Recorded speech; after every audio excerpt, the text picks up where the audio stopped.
A diplomat is a person appointed by a state to conduct diplomacy with one or more other states or international organizations. The main functions of diplomats are representation and protection of the interests and nationals of the sending state, initiation and facilitation of strategic agreements, treaties and conventions, as well as the promotion of information, trade and commerce, technology and friendly relations. Seasoned diplomats of international repute are used in international organizations as well as multinational companies for their experience in management and negotiating skills. Diplomats are members of foreign services and diplomatic corps of various nations of the world. Diplomats are the oldest form of any of the foreign policy institutions of the state, predating by centuries foreign ministers and ministerial officers.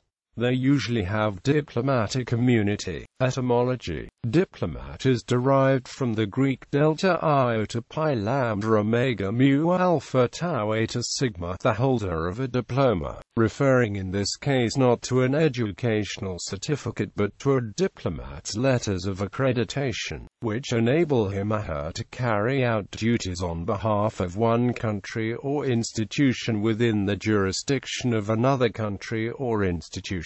Career diplomats and political appointees. Though any person can be appointed by a state's national government to conduct said state's relations with other states or international organizations, a number of states maintain an institutionalized group of career diplomats, that is, public servants with a steady professional connection to the country's foreign ministry. The term career diplomat is used worldwide in opposition to political appointees. While officially posted to an embassy or delegation in a foreign country or accredited to an international organization, both career diplomats and political appointees enjoy the same diplomatic immunities.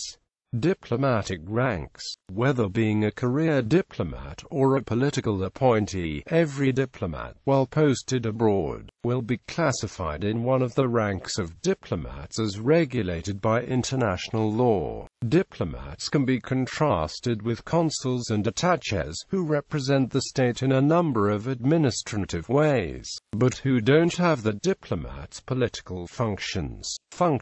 Diplomats in posts collect and report information that could affect national interests, often with advice about how the home country government should respond. Then, once any policy response has been decided in the home country's capital, posts bear major responsibility for implementing it. Diplomats have the job of conveying, in the most persuasive way possible, the views of the home government to the governments to which they are accredited and, in doing so, of trying to convince those governments to act in ways that suit home country interests. In this way, diplomats are part of the beginning and the end of each loop in the continuous process through which foreign policy develops. In general, it has become harder for diplomats to act autonomously. Diplomats have to seize secure communication systems. Emails and mobile telephones can be tracked down and instruct the most reclusive head of mission. The same technology in reverse gives diplomats the capacity for more immediate input about the policy-making processes in the home capital. Secure email has transformed the contact between diplomats and the ministry. It is less likely to leak, and enables more personal contact than the formal cablegram, with its wide distribution and impersonal style. Advocacy. The home country will usually send instructions to a diplomatic post on what foreign policy goals to pursue, but decisions on tactics, who needs to be influenced, what will best persuade them, who are potential allies and adversaries, and how it can be done, are for the diplomats overseas to make. In this operation, the intelligence, integrity, cultural understanding and energy of individual diplomats become critical. If competent, they will have developed relationships grounded in trust and mutual understanding with influential members of the country in which they are accredited. They will have worked hard to understand the motives, thought patterns and culture of the other side. Negotiation. The diplomat should be an excellent negotiator but, above all, a catalyst for peace and understanding between peoples.